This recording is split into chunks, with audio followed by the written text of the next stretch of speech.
नमस्कार, मी श्यामबाला तुमचं माझ्या यूट्यूब चॅनलवरती खूप खूप स्वागत करत आहे। तर तुम्हाला तर समजलंच असेल की आज आपण जबरदस्त चटणी बघणार आहोत, कढीपत्त्याची चटणी। आता कढीपत्ता म्हणजे आपण नुसता फोडणी टाकून बाजूला काढून फेकून देतो, पण खरं सांगू का त्याच्यात सगळी ताकद लपलेली असते। केस गळती कमी करायला, पचन सुधारायला आणि त्याचबरोबर चवीला काहीतरी हटके हवे असेल तर ही चटणी आपल्यासाठी एकदम परफेक्ट आहे। आणि सगळ्यात भारी म्हणजे ही चटणी लगेच होणारी आहे, जसं की 5 मिनिटांमध्ये, घरातलं अगदी साधं सामान। तर चला मग बघूया आजची स्पेशल आपली कढीपत्ता चटणी। तर तुम्ही इथे बघू शकता, इथे मी मोठी पेंडी कढीपत्त्याची घेतलेली आहे, त्याचे वेगळी पानं करून घेतलेले आहेत व ती पाने मी 2 ते 3 वेळा अगदी स्वच्छ पाण्याने धुवून घेतलेले आहेत व ते आपल्याला सुकवायचे आहेत। अशा पद्धतीने मी सुकवलेले आहेत, अगदी पाणी नाहीसं केलं। आता हे सर्व साहित्य आपल्याला थोडं थोडं तेल टाकून आपल्याला सगळं साहित्य व्यवस्थितरित्या भाजून घ्यायचं आहे।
इथे आपण सर्व साहित्य छान असे तुम्ही बघू शकता भाजून घेतलेले आहेत, अगदी थोडे थोडे तेल टाकून।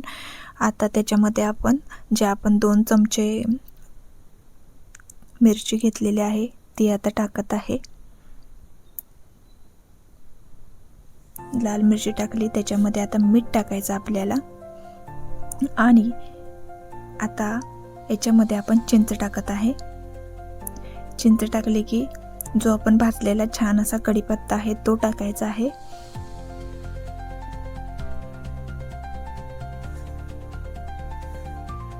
आणि छान असं आपल्याला ग्राइंड करून घ्यायचं आहे. खूप छान अशी अगदी बारीक करायचं नाही आहे आपल्याला ग्राइंड, अगदी असं भुरभुरीत ठेवायचं आहे आपल्याला. त्या पद्धतीनं आपण ते मिक्सरमधून व्यवस्थित ग्राइंड करून घ्यायचं.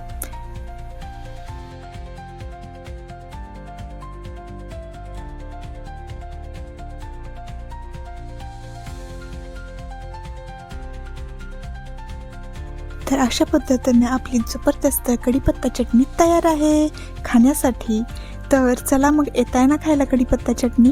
खूप छान लागते आणि ही तुम्ही दह्याबरोबर, भाकरी, चपाती याच्याबरोबरही तुम्ही खाऊ शकता.